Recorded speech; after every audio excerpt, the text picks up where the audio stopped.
এবার 60 গ্রামের পিস দিয়ে 2 পিস 40 টাকা হলে বুঝতেই পারছো। আমি তো মেনলি কম্বো বিক্রি করি, সেই জন্য শুধু পোলাও নিলে 50 টাকা। কোয়ান্টিটি যেটা দিচ্ছি অলরেডি আনলিমিটেড আছে।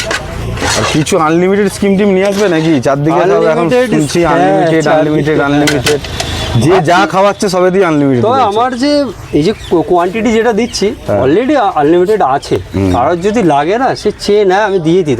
না মানে কাস্টমার বলি না, মেন হচ্ছে কি বলতো, খুশি হয়ে যায়।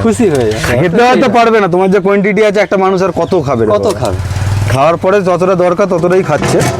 এবার একটু আনলিমিটেড কথাটা শুনলে কিন্তু একটু খুশি হয়ে যায় সবাই। ব্যাপারটা হচ্ছে এই হচ্ছে ব্যাপার। চলো এটা করবো, তোমরা যখন বলছো ওটাও শুরু করে দেবো, এখানে বসে খেলে। আর এই পোলাওয়ের সঙ্গে কি কম্বো কি দিচ্ছে? সে তো বসে অবশ্যই বসে। পোলাওয়ের সাথে চিকেন কষা, কিন্তু উনি এখন শুধু পোলাওটা নেবে, সেই জন্য এটা দিলাম। শুধু পোলাওটা কিরকম দামে দিচ্ছ? 50 টাকা করে শুধু পোলাও নিলে 50 টাকা, তাই? হ্যাঁ। বাহ। আমি তো মেনলি কম্বো বিক্রি করি, সেই জন্য শুধু পোলাও নিলে 50 টাকা। আর তোমার কি চিকেন মনে করো এমনিও নেওয়া যায় তো? হ্যাঁ, মনে করো কেউ 2 পিসে তার ইচ্ছা ভালো লাগবে না, 4 পিস নেবে। চিকেন কষার সাথে এরকম সাইজের 2 পিস চিকেন কষা, হ্যাঁ, এই পোলাওর সাথে চলে যাবে। ওটা পোলাওর সঙ্গে যাচ্ছে। ওটা তো তোমার কত টাকা? 80 টাকা তো? হ্যাঁ, 80 টাকা। এমনি 2 পিস এটা নিলে 40 টাকা।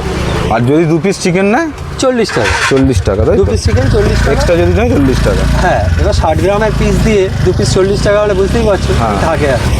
এটা তো অনেক গ্রেভিতে অনেক খরচাও করতে হয়, নাহলে গ্রেভি টেস্ট হবে। তোমার গ্রেভিটা দেখে খেয়ে আমরা খেয়েছি আগেও, অনেকবারই খেয়ে জানি কীরকম টেস্ট আছে না আছে। আর মেন ব্যাপার কি দাদা, সত্যি কথা বলতে, আমরা ভিডিও দেখে হয়তো লোক আসছে, হ্যাঁ, কিন্তু ভিডিও দেখে লোক একবারই আসবে, বুঝতে পেরেছো? খাবারের টেস্ট যদি না তোমার ভালো হয় তাহলে কিন্তু লোক আসবে না। এটা কিন্তু একদম ফ্যাক্ট, একদম ঠিক কথা। আজকে তোমার কাছে লোক আসছে, কাস্টমার তো আসছে, খাচ্ছে, নিয়ে যাচ্ছে বাড়িতে। কেন আসছে? তোমার খাবারটা ভালো বলেই, কোয়ালিটিটা ভালো বলেই, সেই জন্যই লোক আসছে। ঠিক ঠিক আছে দাদা।